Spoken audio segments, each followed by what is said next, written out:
वर्णिवेशरमणीयदर्शनं मन्दहासरुचिरां बुधं पूजितं सुरनरोत्तमे मृदा धर्मनंदन विचिन्तये सहजान स्वामी महाराजની જય શ્રી હરિ કૃષ્ણ મહારાજની જય સર્વના ભક્તોને ભાવથી જય સ્વામિનારાયણ જય શ્રી કૃષ્ણ।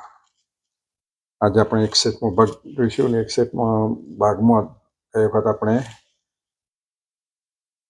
8મા ભાગમાં જે 91મો શ્લોક લીધો હતો તો એમાં અધૂરો હતો એટલે અધૂરો શ્લોક આપણે આગળ લઈએ છીએ। એમાં એ શ્લોકમાં ભગવાને કહ્યું હતું કે ભાઈ જે બ્રાહ્મણ ક્ષત્રિય વૈશ્ય ત્રણેય વર્ણવાળા અમારા આશ્રિત હોય તેમણે ગર્ભધાનાદિક સંસ્કારો આહ્નિક કર્મ અને શ્રાદ્ધ આ ત્રણેય પોતપોતાના ગૃહસૂત્ર અનુસારે અને ધન સંપત્તિ અનુસારે કરવા। એમાં આપણે જોતા જોતા એવું હતું કે પહેલાં જે પહેલું કહ્યું ગર્ભધાનાદિ સંસ્કારો એટલે આપણે કહ્યું તેમાં કે ભાઈ કુલ સામાન્ય રીતે આપણા શાસ્ત્રોમાં 16 સંસ્કાર બતાવ્યા છે। એમાં પહેલો ગર્ભધાન સંસ્કાર છે, એના વિશે આપણે ગઈ વખત જોયું હતું। અને ત્યાર પછી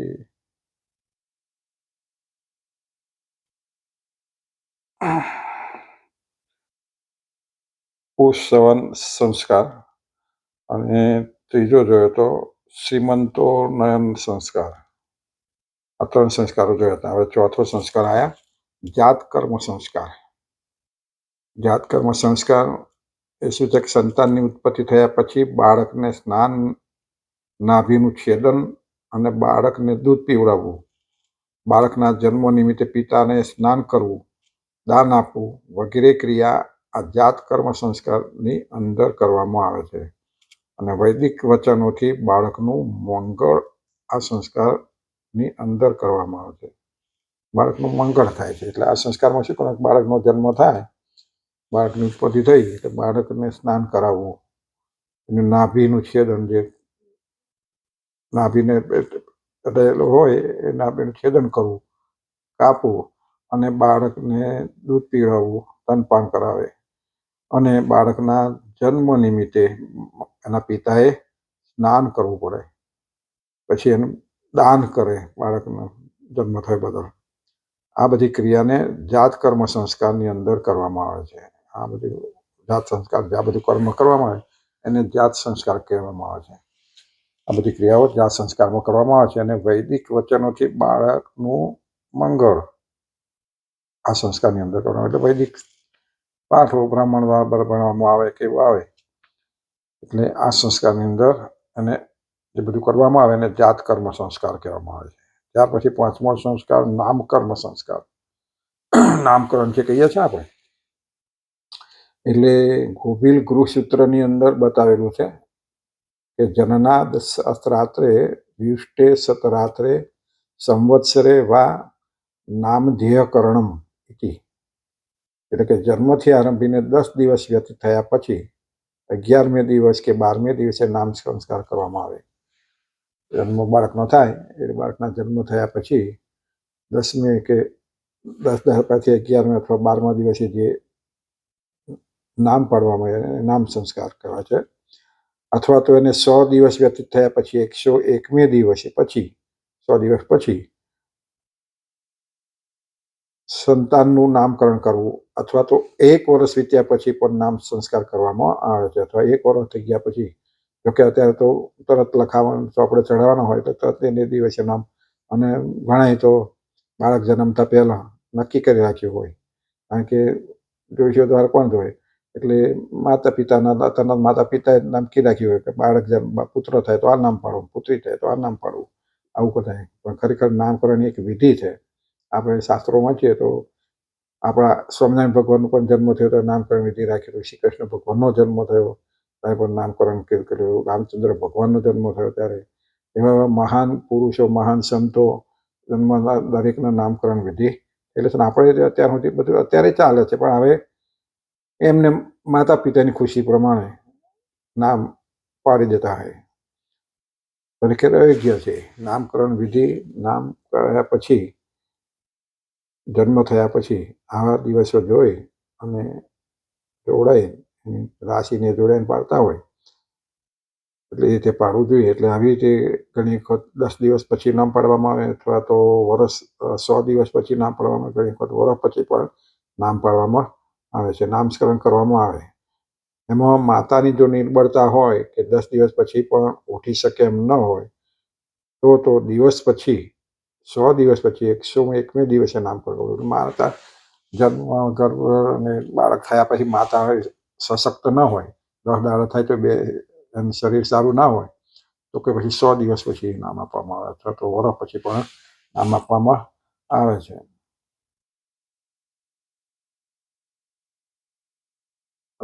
અને જો પિતા વિદેશમાં હોય તો 1 વર્ષે વ્યતીત થયા પછી પણ નામકરણ કરવા. કારણ કે માતા પિતા શાસ્ત્રો પ્રમાણે માતા પિતા હાજરમાં હોય, ઋષિ બેઠા તો બ્રાહ્મણ બેઠા એની પર જોડાવતા હોય, વિધિસર કરાવતા બધું ચાલતું હતું. એટલે નામ પડે એટલે માતા 10 દિવસમાં માતા જો દુર્બળ હોય, બેસી શકે એમ ના હોય તો 100 દિવસ પછી પાડે. ઘણી વખત પિતા વિદેશ હોય, બહાર હોય તો પછી પિતા આવી શકે નહીં, એટલે વર્ષ પછી પણ નામ પાડવામાં આવે.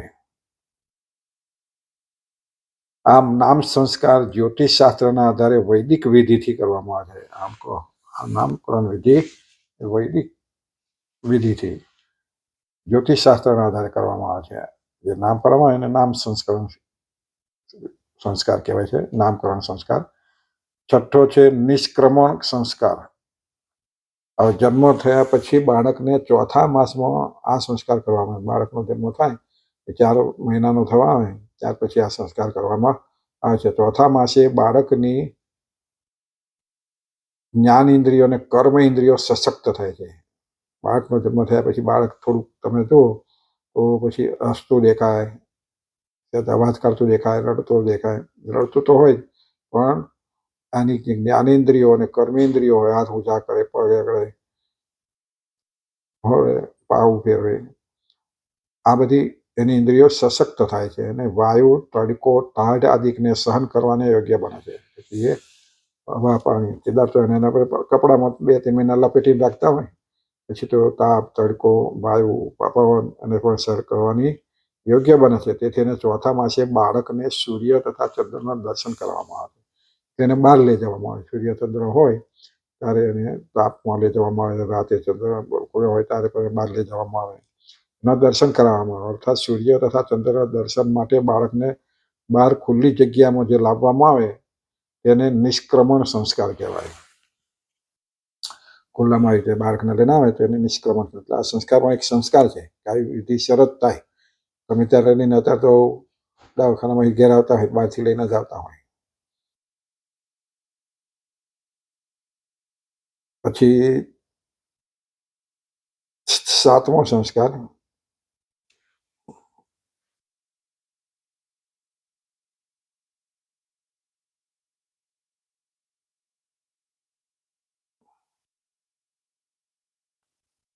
અન્નપ્રાશન સંસ્કાર.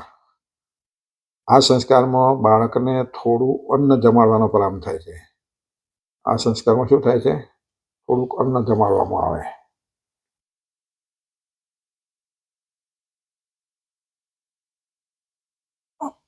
તેથી બાળક 6 કે 7 મહિનાનો થાય ત્યારે આ સંસ્કાર કરવામાં આવે છે. 6-7 મહિનાનો બાળક થાય એટલે એને ખીચડીનો દાણો છે અથવા કંઈક એવું સામાન્ય દાણો ચોરી હાથથી અડાડીને એને માળામાં પહેલી વાર મૂકવામાં આવે એ સંસ્કાર થયો કહેવાય. એટલે એ પણ એ વિધિ છે કે આ દિવસે એને માળામાં ન મૂકીશું. જેથી બાળક અન્ન પચાવી શકે. અન્નપ્રાશન સંસ્કારમાં બાળકની આગળ આ સંસ્કાર થાય ત્યારે કે બાળકની આગળ પુસ્તક, અસ્ત્ર, શસ્ત્ર,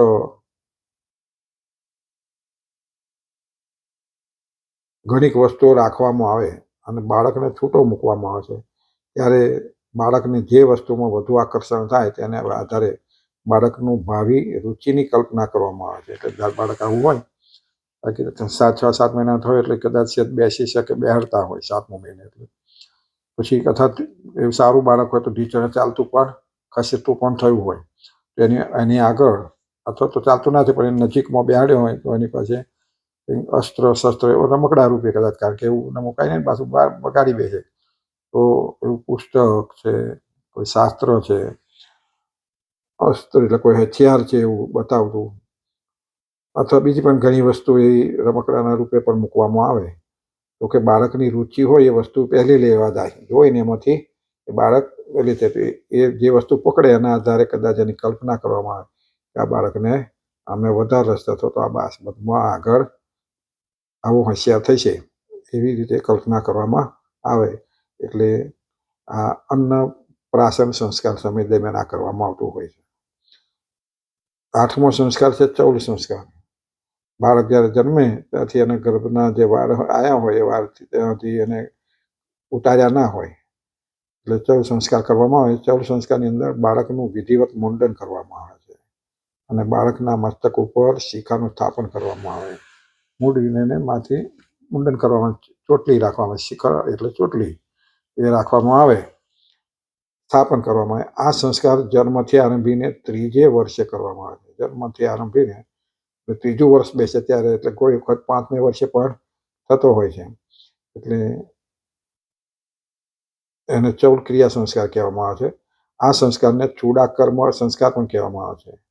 અને ત્યારબાદ અનુક્રમે બાળકનો પછી ધીમે ધીમે આગળ એનો કર્ણવેદ સંસ્કાર પણ કરવામાં આવે છે.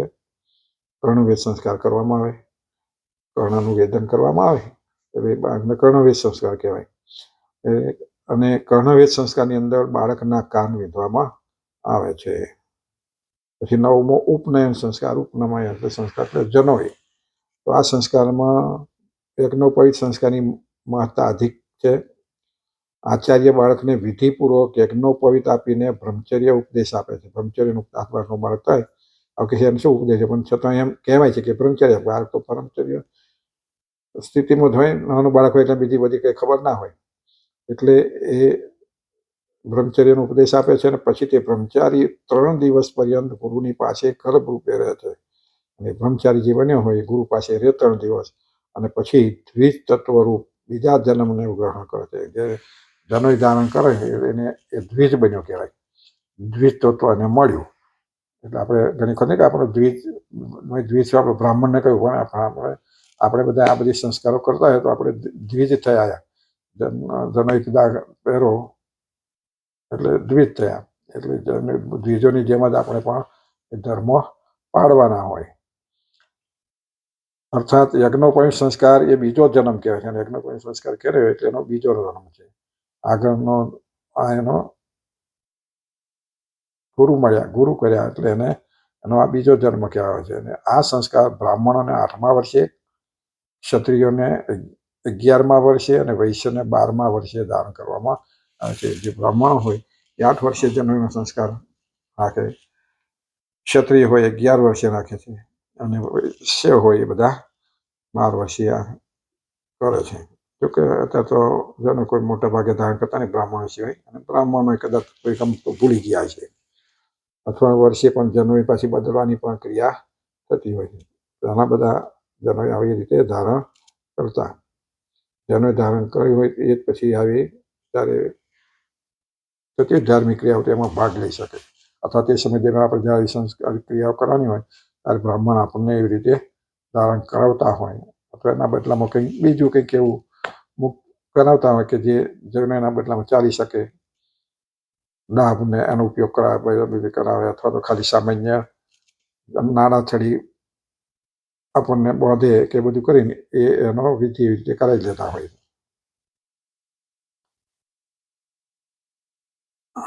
એટલે આ રીતે જનોઈનો વિધિ. આ રીતે અહીં શિક્ષાપત્રીમાં સંસ્કાર મુખ્ય શાસ્ત્રને અનુસારે 9 સંસ્કારોનું મુખ્યપણે વર્ણન કરેલું છે. આ રીતે આ 9 સંસ્કાર શિક્ષાપત્રી ભાષામાં મુખ્યપણે વર્ણન આ 9 સંસ્કારનું કરેલું છે. વ્યાસમુનિએ તો 16 સંસ્કારો મુખ્યપણે વર્ણવ્યા છે, અને આ 9 સંસ્કારોનું વર્ણન કર્યું છે. એ સિવાય સમાવર્તન સંસ્કાર, કે જેમાં વિદ્યાની સમાપ્તિ કરવામાં આવે છે, સમાવર્તન સંસ્કાર કહેવામાં આવે, જેમાં ભણી રહે વિદ્યાર્થી, બધા ગુરુકુળમાં જતા ભણીને આવે એટલે સમાવર્તન, સમાપ્તિ એની વિદ્યાની થઈ એટલે સમાવર્તન સંસ્કાર કહેતા. પછી વિવાહ સંસ્કાર, વિવાહ લગ્ન સંસ્કાર કહેતા ને, એટલે વિવાહ સંસ્કાર વિધિ શબ્દ કરવામાં, એ તો એ બધા કરે છે હજુ, એટલે સામાન્ય તે સંસ્કાર વિધિથી થતો એ વિવાહ સંસ્કાર છે. અંતે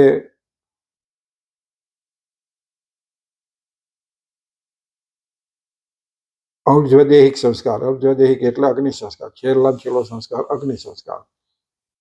પહેલો સંસ્કાર ગર્ભધારણ સંસ્કાર છે, અને પહેલામાં છેલ્લો અગ્નિ સંસ્કાર બધા કરતા બાળવા લઈ જાય, એટલે વિધિ શકે જે રીતે બાળતા પણ એ સંસ્કાર થાય છે, અને સંસ્કારોનું વર્ણન કરવામાં આવ્યું છે, અને સામાજિક આત્મગુણોનું પણ વર્ણન કરવામાં આવ્યું છે. આ સર્વે સંસ્કારોથી અને આત્મગુણોથી પ્રાણીઓનું અંતઃકરણ સંસ્કૃત બને છે. આ બધા જો સંસ્કારોથી કરવામાં આવે તો સંસ્કારોથી અને આત્મગુણોથી પ્રાણીઓ એટલે મનુષ્ય, આપણે જે સંસ્કારો કરવામાં એટલે એ વ્યક્તિનું, એ પ્રાણીનું અંતઃકરણ સુસંસ્કૃત બને, જેથી આત્માની ઉન્નતિ થાય, આત્મા શુદ્ધ બને, અને એની ઉન્નતિ એના જીવન દરમિયાન એની ઉન્નતિ થાય, અર્થાત આત્માની ઉર્ધ્વગતિ થાય. એટલે આત્માની ઉર્ધ્વગતિ એટલે ગતિ સારી થાય, ચડતી રહે એમ આધ્યાત્મિક રીતે. હા, પછી ભાષ્યકાર સતાનંદ સ્વામી કહે છે કે આ સર્વે સંસ્કારો સમય અને ધન સંપત્તિને વિચારે કરવા. આ બધા જે સંસ્કારો કરવા એ પાછા સમય જોઈને, અમુક સમય કોણ ના આવતો હોય, સમય ના હોય કરવા તૈયાર થઈએ, સંપત્તિ એમ ખર્ચ થતો હોય ને ખર્ચની સંપત્તિ પણ ના હોય કરવા દઈએ, તો હોય એ પ્રમાણે આ સંસ્કારો કરવા. જેમ કે કોઈએ વિવાહ સંસ્કારમાં 18 રૂપિયા ખર્ચી નાખ્યા હોય તો પોતાને પણ ખર્ચ કરવા પડે એવું નહીં. કોકે બહુ ખર્ચાય તો હું એટલા ખર્ચું એવું નથી કહેતો. જેવી સંપત્તિ હોય, ધન સંપત્તિ હોય, મર્યાદા તેને અનુસારે સર્વ સંસ્કારો કરવા. અને સમયના અનુસાર એટલે જેમ કે પોતાનો પુત્ર હોય કે પુત્રી હોય, તેનો સમય આવે લગ્ન કરી આપવા. સમય જોઈને હવે ત્યારે સમય અનુસાર એ પ્રમાણે લગ્ન, પુત્ર હોય પુત્રી હોય, સમય થઈ ગયો તેને લગ્ન કરી નાખવા જોઈએ. પછી 40 વર્ષ વીતી ગયા પછી જો લગ્ન કરે તો કળિયુગમાં 40 વર્ષનો તો મોટે ભાગે વૃદ્ધ જોવામાં આવે. 40 વર્ષનો થતા તો વૃદ્ધ જેવો દેખવામાં આવે. માટે સમયના અનુસાર બધા સંસ્કારો કરવા, આવો અભિપ્રાય છે. હવે આનિક કર્મ એટલે આગળ કહ્યું ને કે આ સંસ્કારો કરવાના કહ્યું, સંસ્કારો. પછી અને આગળ આહનિક કર્મો કરવા. આહનિક એટલે સવારથી આરંભી સાયંકાળ સુધી જે સ્નાન, સંધ્યાવંદન, પૂજા આદિ જે બધા કર્મો કરો એ પણ સમયના અનુસારે અને ધન સંપત્તિને અનુસારે કરવું. આ બધા કર્મો જે કરો એ આહનિક કર્મ કહેવાય, અને પોતાને એ પણ સમય અને ધન સંપત્તિ હોય પ્રમાણે રહીને કરવું. કારણ કે દાન પૂજા કરવું હોય તો એ પૈસા સંપત્તિ છે, દાન કરવું હોય ના કરવું. બીજું પૂજા કરવાની હોય, ઉઠવાઈને બધું કરવું હોય તો એ સમય જોઈને પ્રમાણે કરવાનું હોય. એટલે સમય અને સંજોગો અને ધન સંપત્તિ પ્રમાણે આ બધું આ નિત્ય કર્મનું વિધાન પૂર્વે કરવામાં આવેલું છે. એટલે કે આપણી શિક્ષાપત્રીમાં આગળ આવી ગયું છે, એટલે વધારે લાંબુ કરવામાં આવ્યું નથી. વળી શ્રાદ્ધ, ત્રીજું કહ્યું શ્રાદ્ધ કર્મ. ત્રીજું શ્રાદ્ધ કર્મ પણ સમયના અનુસારે ધન સંપત્તિ અનુસારે કરવું. શ્રાદ્ધ રાખીને કરાતું જે કર્મ, શ્રદ્ધા રાખીને જે કરાતું કર્મ, તેને શ્રાદ્ધ કર્મ કહેવામાં આવે છે. મરીચી ઋષિએ કહેલું છે કે પ્રેતમ પિતૃમ ચ નિર્દેશ્ય ભોજ્યમ યત પ્રિયમાત્મન શ્રદ્ધયા દીયતે યત્ર તત્શ્રાદ્ધમ પરિચક્ષતે ઇતિ. એટલે કે આ લોકમાંથી અદ્રશ્ય થયેલા પ્રેતાત્માઓને, આ લોકમાંથી જે બધા પ્રેતાત્માઓ રૂપે ગયા હોય, પ્રેતાત્મા બન્યા હોય, એને ઉદ્દેશીને, પ્રેતાત્માઓને ઉદ્દેશીને પોતાને પ્રિય એવું કોઈ પણ ભોજ્ય પદાર્થ કેવળ શાસ્ત્રમાં શ્રદ્ધા રાખીને જે અનુષ્ઠાનમાં અર્પણ કરવામાં આવે એ અનુષ્ઠાનને શ્રાદ્ધ કહેલું છે. પ્રેતાત્માને ઉદ્દેશીને પોતાને પ્રિય પણ ભાવતું જે ભોજન હોય એ રીતે પદાર્થ શાસ્ત્રમાં શ્રદ્ધા રાખીને અનુષ્ઠાનપૂર્વક એને અર્પણ કરવામાં આવે એને શ્રાદ્ધ કહેવામાં આવે છે. હવે શ્રાદ્ધમાં જે પિંડદાન અર્પણ કરવામાં આવે છે તેનું કારણ એ છે કે જીવ શ્રાદ્ધમાં કે પિંડદાન અર્પણ કરવામાં આવે, એનું કારણ શું છે? પિંડ જે બનાવીને મૂકવામાં આવે છે, એનું કારણ એ છે કે જીવ આ સ્થૂળ પિંડનો ત્યાગ કરીને, આપણો પિંડ છે ને, પિંડ એટલે આપણું શરીર આખું એ પિંડ છે. જેમ માંસનો લોચો હોય તો વાટીનો ગોળ હોય, એવો આ એક આપણો એક પંચભૂતનો દેહનો એક પિંડ જ છે. એ શરીરનો ત્યાગ કરીને સૂક્ષ્મ પિંડને સાથે પિતૃલોકમાં રહે છે. આ જીવ જે જાય છે એ પછી સૂક્ષ્મ રૂપે જાય છે, એ સૂક્ષ્મ રૂપે એના પિંડને પામીને સ્થૂળદેહનો ત્યાગ કરી અને સૂક્ષ્મ પિંડની સાથે પિતૃલોકમાં રહે છે. જ્યાં સુધી બીજા સ્થૂળ દેહની પ્રાપ્તિ ન થાય ત્યાં સુધી સૂક્ષ્મ લોકને વિશે તેનો નિવાસ હોય છે. સૂક્ષ્મ રૂપ તે એનો આ દેહ જો એને બીજો દેહ ના મળે આત્માને, શાસ્ત્રો કહે છે આવું કે જ્યાં સુધી એને બીજો દેહ ના મળે પછી એને જે મળવાનો હોય તે જ્યાં સુધી હજુ આગળ એને નિર્ણય ના મળ્યો હોય કે એની વાસના હોય, એનું કર્મ હોય એ પ્રમાણે પછી એનો દેહ જે બંધાય એ ન મળે ત્યાં સુધી કે સૂક્ષ્મ પિંડની સાથે સૂક્ષ્મ પિંડમાં રહે છે. અને સ્થૂળ શરીરની પ્રાપ્તિ વિના કેવળ સૂક્ષ્મ શરીરની જીવની ભોગવિલાસની પૂર્તિ થઈ શકતી નથી. હવે જે સ્થૂળ શરીર ન મળે, આવું શરીર જ્યાં સુધી ન મળે એટલે મનુષ્યનું હોય, પ્રાણીનું હોય, પક્ષીનું હોય, પંખીનું હોય, પણ સ્થૂળ શરીર જ્યાં ન મળે ત્યાં સુધી એની જે ભોગવિલાસની અભિલાષ હોય પૂર્તિ થાય નહીં, કારણ કે ભોગવી શકે નહીં એ સિવાય, શરીર મળ્યા સિવાય. તેથી પિતૃલોકમાં સૂક્ષ્મ શરીર રહેલા જીવને ભોગાયતન સ્થૂળ પિંડની યોગ્યતા પ્રાપ્ત થાય. પિતૃલોકમાં જે સૂક્ષ્મ દેહ રૂપે રહેલો જીવ હોય એને ભોગાયતન સ્થૂળ પિંડની યોગ્યતા પ્રાપ્ત થાય. ભોગવા માટે અને સ્થૂળ પિંડની યોગ્યતા પ્રાપ્ત થાય એના માટે શાસ્ત્રોએ પિંડદાનનું વિધાન કર્યું છે. અને પિંડદાન એટલા માટે કરવામાં આવે છે કે એને બીજા કોઈક શરીર મળે. મૃત્યુ પછી સ્મશાન યાત્રાથી આરંભીને દાહ ક્રિયા સુધીમાં શિવ, પાંથક, ખેચર, ભૂત અને સાધક આ 5 પિંડો અર્પણ કરવામાં આવે છે. માણસ મૃત્યુ પામ્યા પછી દાહ ક્રિયા થાય ત્યાં સુધી સ્મશાન યાત્રામાં લઈ જઈને બાંધીને જો સ્મશાન તળે જાય ને દેહ ક્રિયા અને અગ્નિ સંસ્કાર થાય ત્યાં સુધી એને આ 5 પ્રકારના પિંડો અર્પણ કરવામાં આવે કે શિવ, પાંથક, ખેચર, ભૂત અને સાધક આવા 5 પિંડો અર્પણ કરવામાં આવે જે મહાભૂતોના પૂરક છે. આપણા જે 5 મહાભૂત કહીએ છીએ ને એના એ પૂરક છે. આ બધા પૃથ્વી, જળ, તેજ, વાયુ, આકાશ બધું કહીએ છીએ એ રીતે એને જે 5 પિંડો આપવામાં આવે એ આ 5 મહાભૂતોના પૂરક છે. ત્યારબાદ 10 દિવસ પર્યંત 10 પિંડો અર્પણ કરવામાં આવે. ત્યાર પછી જે 10 દિવસ સુધી એને રોજ 10 પિંડો એક પિંડ અર્પણ કરવા 10 દિવસ સુધી 10 પિંડો અર્પણ કરવામાં આવે છે. અને આ 10 પિંડો તે અંગોના પૂરક હોય છે. આ 10 પિંડો જે આપવામાં આવે એના અંગોના પૂરક, આપણે જેમ હાથના, પગ, નાક, કાન બધું જે અંગો છે એ રીતે એ એના જે આપણે 10 ઇન્દ્રિય કહીએ ને એવી રીતે 10 અંગોના પૂરક હોય છે. અને ચોથે દિવસે અસ્થિ સંચયન શ્રાદ્ધમાં એક પિંડ આપવામાં આવે છે.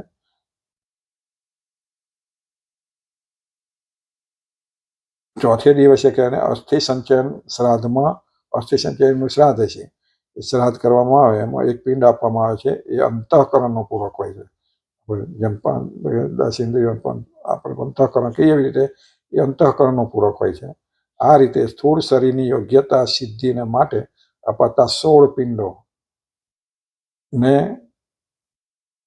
ષોડશાત્રયી કહેવામાં આવે છે. આ રીતે 16 પિંડો એને અર્પણ કરવામાં આવે છે.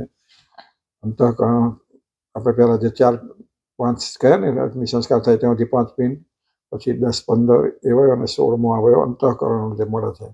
એમ કુલ 16 પિંડો થાય છે. અને આ રીતે સ્થૂળ શરીરની યોગ્યતા સિદ્ધને માટે આપતા 16 પિંડોને ષોડશાત્રયી કહેવામાં આવે છે. અર્થાત એ વૈદિક અનુષ્ઠાનને ષોડશાત્રયી કહેવામાં આવે છે. આ રીતે વૈદિક અનુષ્ઠાન થાય છે.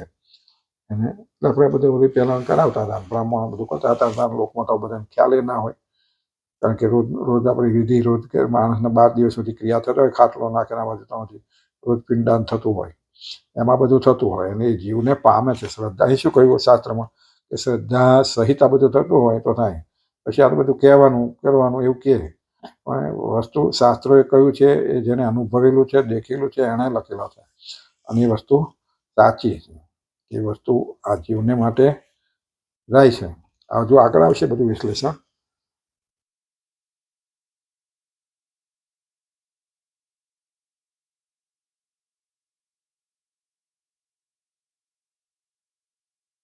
અર્થાત એ વૈદિક અનુષ્ઠાનને ષોડશાત્રયી કહે છે.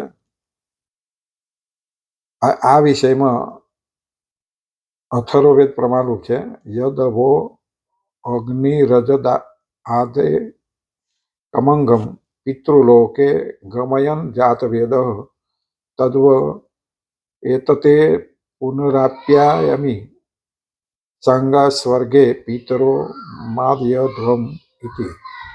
આરુચા જે છે એનો અર્થ એ છે કે હે પિતૃઓ, દાહ કર્મ સમયે અગ્નિએ જે તમારા અંગોને ભસ્મ કરી નાખેલા, જે તમારા અંગોના પિંડદાન ક્રિયા દ્વારા ફરી ભોગ પ્રાપ્તિને યોગ્ય કરાવું છું, જેથી તમે સર્વે અંગોથી યુક્ત થઈને સ્વર્ગલોકમાં કે પિતૃલોકમાં આનંદ પામો.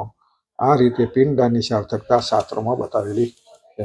એટલે ઋચાઓ કહે છે, અથર્વવેદમાં આ કહ્યું છે કે આ રીતે આપણે પિંડદાન જે કરીએ છીએ, પિંડદાનથી આ પિતૃઓને આપણા અથવા જીવાત્માને આ અંગોની પ્રાપ્તિ થાય છે. અને અંગો પ્રાપ્ત થાય પછી જે ભોગવી શકે, એટલે જો પછી પિતૃલોકમાં હોય કે સ્વર્ગલોકમાં હોય તો એ પિતૃલોકમાં આનંદ પામે. આ રીતે પિંડદાનની સાર્થકતા શાસ્ત્રોમાં બતાવેલી છે. શાસ્ત્રોમાં દરેક જીવાત્માઓની પોતાના કર્મને અનુસારે ગતિ કરેલી છે. તેમાં મુખ્ય બે પ્રકારની ગતિ છે. એક તો સંસાર થકી સદાયને માટે મુક્તિ, અને બીજી કર્મને અનુસારે સ્વર્ગ અને નરક લોકને ભોગવીને ફરીવાર મૃત્યુલોકમાં જન્મ ધારણ કરી અને કર્મનો ફળો ભોગવવા. આ બે પ્રકારની ગતિ પ્રધાનપણે શાસ્ત્રોએ વર્ણવેલી છે.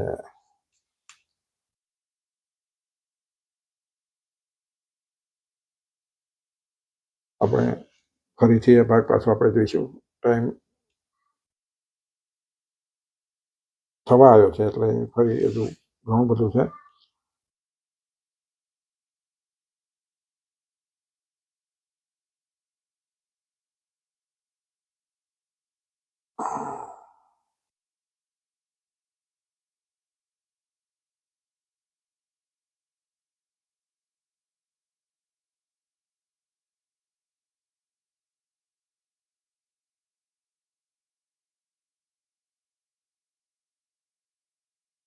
આમ થોડું જોઈએ, શાસ્ત્રોમાં દરેક જીવાત્માઓની પોતપોતાના કર્મને અનુસારે ગતિ કરેલી છે.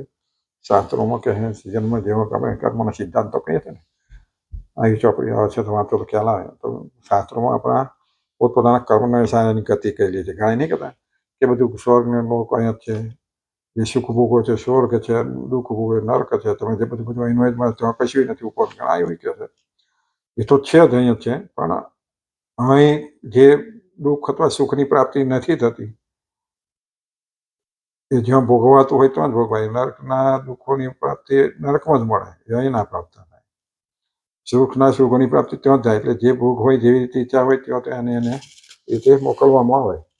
એટલે જીવાત્માઓને પોતપોતાના કર્મને અનુસારે ગતિ કરી. તેમાં મુખ્ય બે પ્રકારની ગતિ છે. એક તો કે સંસાર થકી સદાયને માટે મુક્તિ. આ સંસાર એટલે જન્મવું, મરવું, દુઃખ ને સુખ ને સ્વર્ગ ને માતા ને અથવા તો પિતૃલોક ના બધું છોડીને કદાચ ફરી કઈ સાહેબ પડવાનું જ નહીં. એને મુક્તિ જેને આપણે કે મોક્ષ કહીએ છીએ. એક એ.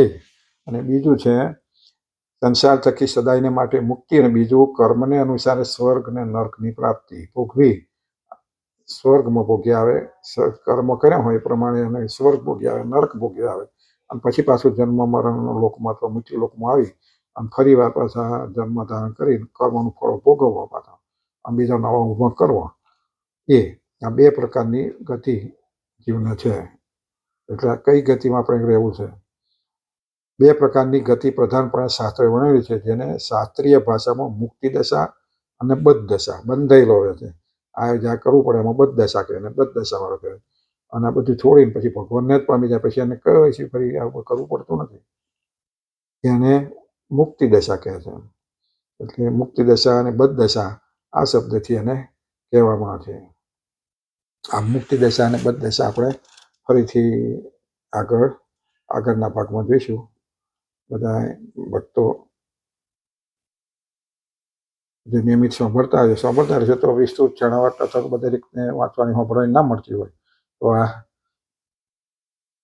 પ્રાપ્ત થાય એનો લાભ લેવો અને બીજાને પણ લેવડાવવો. બધા ભક્તોને ભાવથી જય સ્વામિનારાયણ.